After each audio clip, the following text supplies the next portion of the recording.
Hi, welcome to my YouTube channel. Eto nga pala si Sword Manhua Recap. Huwag kalimutan mag-like at subscribe para updated ka sa mga bago natin upload. Simulan na natin, let's go! Lalo ka na Dom, akala ko ba't tinigilan mo na ang pakikipag-away tapos nakisali ka pa sa ganito? Sir, yung mga taga-gun high ang nanguna, hindi kami nakipag-away dahil ginasto namin. So inisip nyo bang magandang idea ang makipag-away? Anong gagawin nyo sa video na to viral na oh Diyos ko? Nasisira na yung imahe natin bilang isang prestihiyosong paaralan. Narindi na ang principal kaya sumigaw na ito. Tama na. Nagulat naman ang isa sa mga guro. Hindi ko ito palalagpasin. Bigla naman lumapit ang isang guro para bulungan ang principal. Sir, kakausapin ko sila ng maayos kaya pabayaan mo na sila. Alam nyo namang yung magulang nila ay presidente ng malaking kumpanya at doktor at yung organisasyong yun. Anong kinalaman ng trabaho ng magulang nila dito? Malaking kasalanan ang school violence, kahit anumang dahilan simula bukas suspended ko kayong tatlo. Nabigla naman si Mino at Dom at ang ating bida sa mga narinig nila dahil mukhang mahaba-haba ang pahinga nila. Nasa labas ng principal office si Shelly at narinig niya rin na suspended sila Jay. Lalo ka na Jay, ikaw pa naman ang ating student president. Ikaw dapat ang tutularan ng ibang estudyante tapos nakisali ka pa dito, ang taas ng tingin ko sa'yo, pero siguro nagkamali lang ako. Pinakita naman ng ating bida na tahimik lang. Lumapit na naman ang isang guro sa principal para kausapin ito, Sir. Bigla naman bumukas ang pinto at pumasok si Shelly. Lolo, suspendihin mo ba sila? Hindi yun tama. Palagi namang nakikipag-away ang mga lalaki, hindi mo pwedeng suspendihin sila. Hindi paaralan ito, hindi ko pwedeng baliwalain ang karahasan kahit anuman ang kalagayan. Napakagat na lang ng labi si Shelly dahil mukhang ayaw siya pakinggan ng kanyang lolo. Napayuko na lang ang ating mga bida dahil mukhang hindi nila ito basta malulusutin. Pinakita naman ang ating mga bida na nakasakay sa palaruan ng mga bata at malungkot sila dahil makakatanggap sila ng parusa. Aputa, pag nalaman ito ng magulang ko, lagot ako. At bakit kailangan nating magsuot ng tracksuit at dalhin ang bike natin dito bukas? Napalingon naman si Mino sa kaliwa dahil nang humingi ng pasensya si Dom. Kasalanan ko, nasama pa kayong dalawa dito. Napag-isipan ko na sasagutin ko na lang responsibilidad ko at mag-drop out na lang ako sa school. Binato naman ni Mino si Dom dahil sa mga pinagsasabi nito. Napakamot na lang sa ulo si Dom. Hoy, tigilan mo nga yan, sinigurado mo lang ligtas si Yunha, ganoon din ang gagawin ko. Gamaan nga pakiramdam ko nung sinapak ko sila, lalo na yung Vinnie Hong na yun. At suporta ako sa inyong dalawa ni Yana at hindi na nag-so sorry ang magkaibigan. Hindi na nag-so sorry ang magkaibigan. Hindi na nag-so sorry ang magkaibigan. Nagpaulit-ulit ang mga salita na yun sa utak ni Dom. Nakatingin siya kay Mino at na-imagine niya dito na parang isang hero. Naantig ang puso ni Dom dahil sa mga sinabi ng kanyang kaibigan at parang maluluha pa nga. Hoy nerd, ang tahimik mo, aayos ka lang ba? Parang walang naririnig si Jay. Hoy nerd, tawag ni Mino. Anong problema mo? Binato ni Mino si Jay dahil parang wala ito sa sarili. Bumagsak naman si Jay sa lupa dahil sa pagkakabato ni Mino. Ano, nagulat ba siya dahil nasuspend tayo? Hoy, gumising ka dyan. Pinakita naman ang principal at mukhang may iniisip ito. Napabuntong hininga naman ang principal at sabay na alala ang mga nangyari nung nakaraan. Pinakita naman ang principal at may mga kasama ito na lalaki, parang meron silang meeting. Sobrang busy mo siguro sa school pero nagbibigay oras ka pa para pumunta dito at magtrabaho. Hahaha, masaya naman. Nga pala, may nakita akong mga taga Sunny High sa competition participant list. Ha, talaga ba? Hindi ba academic school ang Sunny High? Mga nerd sasali sa biking competition, haha, kailangan pa nilang mag-workout bago sila pumunta. Ano naman kung academic school nga? Hindi man sila makapasa sa preliminaries pero sigurado akong magandang experience ito para sa kanila, di ba, hahaha. Dahil sa nakaraan na meeting ng principal, malalim ang kanyang iniisip. At alam niya na din ata kung sino-sino ang mga sumali sa League of Street. Pinakita naman si Yunha na abala sa pagtawag kay Minu at mukhang hindi makontak. Kinancel niya ba yung cellular plan niya? Di sumasagot si Minu, tanong ni Mia. Oo, nag-aalala na ko sa kanila. Nakapatay din yung phone ni Jay. Napansin naman ni Yunha si Shelly na dumaan. Hey, saan ka naman pupunta? Pagtatanong ni Yunha. Wala si Jay ngayong araw kaya bakit pa ko magstay sa klase, aalis na ko ng maaga. Habang paalis si Shelly, meron manyak na hamarang sa kanya. You aking baby princess, saan ka pupunta? Makipagkwentuhan ka naman sa akin, salita ng manyak. Lumayo ka nga sa akin, bastos. Tinuhad ni Shelly ang manyak sapol sa mukha. Pero kahit tinuhad ni Shelly ang manyak, parang natuwa pa ito. Nagpatuloy na si Shelly sa paglalakad para umalis na. Nasa labas na si Shelly at nakasakay na sa kanyang bike at inayos niya ang kanyang sapatos. Sinut niya na rin ang kanyang salamin. At nalock na niya ang kanyang bag. At pinaandar na ni Shelly ang kanyang bike para umalis. Bumalik naman ang eksena sa ating mga bida. Ano tong mental training na pinapagawa sa atin ng principal, salita ni Minu. Bakit kailangan pang dalhin yung mga bisikleta natin hanggang dito? Pagtatanong ni Dom. Nakasut naman ng special forces ang principal. Bakit ang tagal nyo? Halika na dito, ayaw nyong maging panghuli. Anong meron sa sombrero niya? Pagtataka ni Minu. Nagulat naman ang dalawa dahil bigla tumakbo si Jay papunta sa principal. Maduga ka, salita ni Minu. Isa, salita ni Jay. Nakarating na din si Minu at Dom sa harapan. Parang mga tulog pa kayo kung gumalaw, sa tingin nyo ba isa tong laro? Kayong dalawa, tingnan nyo kung sinong mauunang makaakyat at mahawakan yung pinakataas nung hagdaan doon. Nagulat at nagtaka ang dalawa dahil sa utos ng principal. Ano nagalaw? Sigaw ng principal. Opo sir, tugon ng dalawa. Hingal naman na bumalik sila Dom at Minu. Hinihingal na agad kayo. Kakasimula pa lang natin.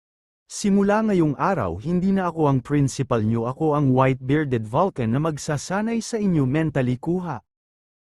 Opo sir. Sabihin nyo pag sisagat kayo, kuha. Yan na ba yung pinakamalakas nyo? Mag-akbayan nga kayo. Sa tingin ko mamamatay tayo ngayong araw, salita ni Minu. Nahihilo na ako, salita ni Dom. Sa isa, hoy kaibigan, sa dalawa, huwag tayong mag-away. Tapos umupo kayo at tumalon kayo pataas ng 60 na beses. Rinig sa kapaligiran ang boses ng principal na parang battalion commander nag-training ng mga sundalo. Pinakita naman ang mga manyak na kaklase ng ating bida na tumitingin ng magazine. Bigla na lang may nag-shade sa magazine para matakpan ang bandang hinaharap ng model. Napalingon naman sa likod ang dalawang manyak na tila na dismaya. Di ba sinabihan ko na kayo na huwag magbasa ng mga ganyan sa school? Sinira mo yung paborito kong model. Ang unfair kayong mga babae, laging tumitingin sa mga boy band pics. Bigla na lang bumukas ang pinto at pinakita si June. Hello mga pre. Napatingin naman ang isa sa mga manyak. Nakita nyo ba si Minu? Hello sa'yo si Minu, baka hindi mo na siya pumasok sa school ng ilang araw. Bakit? Pagtataka naman ni June. Si Minu at saka mga kaibigan niya na suspende kahapon. Nasuspend anong ginawa nila? Mukhang si Minu at yung student president galing class 1 at yung lalaking may mahabang buhok nakipagbubugan sa mga estudyante galing sa gun high. Galit na galit yung principal kaya sinuspende niya silang tatlo. Diyos ko, di ako makapaniwala. Bumalik naman ang eksena sa ating mga bida na hinihingal at nagpapahinga muna. Mas malala pa to kaysa sa summer camp salita ni Dom. Yung mga hita ko pinupulikat na ata salita ni Minu. Paano kayo napagod sa ginawa nyo abate nyo pa? O sige tapos na ang break time assemble. Kita sa mga mukha ng ating mga bida na pagod na sila. Pagod na yung mga binti ko sa dami ba naman ng squats at leg exercise. Pag nahuli pa tayong nakikipag-away baka ilibing niya na tayo ng buhay. Bibigyan ko kayo ng misyon pag nagtagumpay kayo ay re-revoke ko yung suspension nyo kaagad. Talaga po salita ng ating mga bida. Nakikita nyo yung mga gulong sa may likod. Gusto kong kumuha kayo ng tig-isa at tali nyo yun sa upuan ng bisikleta nyo. At kalad ka rin nyo yun hanggang sa taas nung burol. Nagulat ang ating mga bida sa narinig nila. Ano seryoso po ba kayo? Lahat kayong tatlo kailangang makarating sa taas no exceptions. Kahit isa lang yung mabigo sa inyong tatlo ay e-extend ko yung suspension nyo hanggang lahat kayo makaakyat. Parang nanghina ang ating mga bida sa naging hamon ng principal sa kanila. Lumipat naman ang pahina sa mga extra. Tol ayoko nang maging walang kwenta cup noodles na lang lagi yung agahan ko. Siguro kailangan kong humingi ng pera kay mama. Huwag ka kasing humilata lang sa bahay mo at kumuha ka kasi ng part-time job bobo na sisiraan ako ng ulo sa'yo Buisit kailangan ko na talagang kumuha ng part-time job o kung ano mukhang mauubusan ako ng data ngayong buwan. Bakit ang mamahal na ng mga bike ngayon pati yung mga may bulok na specs sobrang mahal? Bakit binabasa mo ba yung webtoon na windbreaker tapos ngayon gusto mo na ng bike? Dati ko pa na gusto tanga. Wala bang okay na commuter bikes na abot ng pera ko? Natigilan ang ongas dahil meron siyang nakita. Hoy tingnan mo yung bike na yun ang astig tingnan. Mukhang racing bike ang astig. May nagmamay-ari ba nun wala namang lock na nakalagay? Baka iniwan lang nila ng sandali. Ang swerte nito. Meron bang tao sa paligid hawakan mo nga to? Bakit? Teka seryoso ka dyan sa gagawin mo. Oy gago pag nahuli ka dadalhin ka nila sa pulis. Di ko kasalanang may babong nag-iwan ng bike nila dito sa sakyan ko lang naman pauwi sundan mo ko hahaha. Mukhang mahal yan pag nahuli ka lagot ka talaga. Napalingon naman ang isa sa mga ongas dahil may nakita siya. Gago aalis na ako bahala ka na. Nagtaka naman ang ongas dahil ang hirap padyakan. Ha bakit ganito? Bisikleta te di babat ayaw o mandar? Naipit ba yung isa sa mga gear? Nagtaka ang ongas dahil may nakatayo sa likod niya. Nilinggan naman niya ito para tignan kung sino. Anong ginagawa ng langaw na te sa bike ko? Kinabahan naman agad ang kawatan at nag-sorry agad ito. Mukhang nakatikim ng bagbag ang ongas at nakaluhod ito at may nakasulat na. Magnanakaw ako wag tularan. Ingat sayo. Nakatalikod na ang may-ari ng bike at kumaway ito. Pinagmamasdan naman ng lalaki kung paano mag-pedal ang halimaw. Pinakita naman sa may gulong tumunog ng malakas. Nagbabuhat ng 5:1 gear ratio. Bumalik naman ang eksena sa ating mga bida na pinakita na hila-hila na nila ang isang malaking gulong. Kita sa mukha ng ating mga bida ang labis na pagod at hirap ng kanilang training. Napalingon naman si Dom sa kanyang hila-hila na gulong nagtaka siya kung bakit tumatalbog ang kanyang hila na gulong. Pamito naman ang principal. Ikaw halika dito sabay turo kay Dom. Lumapit na si Dom sa principal. Bakit pagod ka na ba? Bakit ba ako bumili ng bike salita ni Dom? Ikaw lang yung may gulong na tumatalbog alam mo kung bakit. Yung pagpepedal mo yung problema. Pagpepedal ko pagtataka ni Dom. Dahil halos lahat tumatapak lang sa pedal tumatalbog yung bike kaya nagiging walang kwenta yung pagpedal. Para sa stable na pedalang yung paghatak pataas ang mas importante kaysa sa pagtulak pababa. Pag tinulak mo yung wheels ng maayos yung mga gulong mahahatak pataas nang hindi tumatalbog. Para makuha mo yung epektibong pagpedal. Yung mga riders gumagamit ng toe clips o clits para hindi matanggal yung paa nila sa pedal at kaya rin nagiging mas madali magpedal ng may mas epektibong puwersa. Kung pinaigsi ang pinakaimportanteng bagay sa pagpedal ay hindi ang pagtulak pababa kundi ang paghatak pataas. Paghatak pataas. Sumakay na ulit si Dom sa kanyang bike para subukan yung payo sa kanya ng principal. So mas importante yung paghatak pataas. Inumpisahan na ni Dom ang pagpedal. Nakatingin naman ang principal kay Dom nang may biglang. May sumigaw ng pangalan ng ating bida. Napalingon naman ang principal sa sumigaw. Pinakita naman si Shelly na papunta. Kakausapin sana ng principal si Shelly, tatanungin sana niya ito kung paano nalaman na andito sila kaso bigla di siya pinansin ni Shelly. Nahihirapan ka ba dito, Jay? Ha, teka, di ba si Shelly yon? Salita ni Minu. Napalingon din ang ating bida. Dahil sa pagdating ni Shelly nagpahinga muna ang ating mga bida. Nag-abot naman ng inumin si Shelly kay Jay. Eto, uminom ka muna. Nagdala rin ako ng pagkain para sayo. Napasana all na lang si Minu sa may gilid. Ininom na ng ating bida ang binigay ni Shelly na inumin. Pagtapos makainom ng ating bida, napatingin siya sa dalawa pa niyang kasama. Pinakita naman ang dalawa na parang natakam sa iniinom ni Jay. Binigyan din ni Jay ang dalawa ng inumin. Oh, eto, sabay abot na tuwa naman ang dalawa. Paano niya nalaman na nandito kami? Salita ng principal.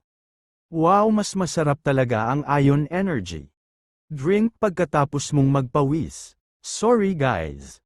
Napalingon naman si Minu. Kung sinubukan ko lang ng mas mabuti noon, di natin kakailanganin na gawin ta. Sorry talaga kasi nadamay pa kayo dahil sakin. Hoy, itigil mo na yan. Para saan ka pa nagiging emosyonal? Sa tingin mo ba say sapat ang sorry lang? Napalingon naman si Minu sa nagsalita. Itong dalawa na damay dito dahil sa kalokohan mo tapos sorry lang ang meron ka. Kung masususpend ka then masuspend ka mag-isa mo, ba't kailangang idamay pa si Jay at yun iba? Huwag kang tumayo lang dyan at magsabi ng sorry, suck it up and take responsibility, salita ni Shelly. Habang si Dom naman ay parang nalungkot bigla. Nagsalita naman ang ating bida. Sumosobra ka na. Napatingin naman si Shelly kay Jay. Ano pang point kung banggitin mo pa lahat yun ngayon? Umalis ka na lang at hayaan mo kami. Pero di naman kayo pwedeng pumunta sa school bukas tapos ngayon. Sabi ko umalis ka na, salita ng ating bida na galit na. Napatulala naman si Shelly dahil sa mga narinig niya sa ating bida. Sila Minu at Dom naman ay nagulat sa mga sinabi ni Jay. Napaluha naman ang mata ni Shelly. Tumalikod na si Shelly, tuluyan na nga umiyak ng malakas habang ang ating mga bida ay gulat pa din. Shelly, anong problema? Salita ng lolo. Ayoko na sa inyo. Tuluyan na nang umalis si Shelly at umiiyak. Shelly, sigaw naman ng lolo. Tuluyan na nga tinadtad si Jay ng mga salita ng kanyang mga kaibigan. Nababaliw ka na ba? Paano mo nasabi yun sa isang babae? Mag-sorry ka sa kanya ngayon, na salita ni Dom. Para kang gago, salita ni Minu na naiinis. Tumalikod naman ang ating bida at nagsalita. Manahimik nga kayo, kailangan kong makaalis sa suspension kaya bumalik na lang tayo. Itong pusong batong nato, salita ni Minu. Lumala lang yung pakiramdam ko, salita ni Dom. Bumalik na nga sa pagsasanay ang ating mga bida at pinakita si Dom na mukhang bibigay na. Hila-hila pa din ni Dom ang gulong. Napahinto naman si Dom saglit. Gago, di ko na kaya ito. Bigla niyuko ni Dom ang kanyang ulo. Hindi ko na kaya. Grabe, ang hirap, nagagamit ko na yung muscles sa legs ko na hindi ko alam na meron ako. Hindi pa ata ako nakakalahati. Nahihilo na ako, salita ni Dom. Paano pag hindi na makapasok pa sa school yung dalawang yun dahil sa akin? Hoy Dom! Napalingon naman si Dom para tignan ang tumatawag sa kanya. Dumidilim na kaya umuwi na lang muna tayo, salita ni Minu. Itutuloy ko na lang muna at mauna na kayo. Ha, bakit ba nagkakanda, hirap ka, mahirap na pag dumilim pa? Hindi na ako bata, huwag na kayong mag-alala, uuwi na ako bago pa magdilim.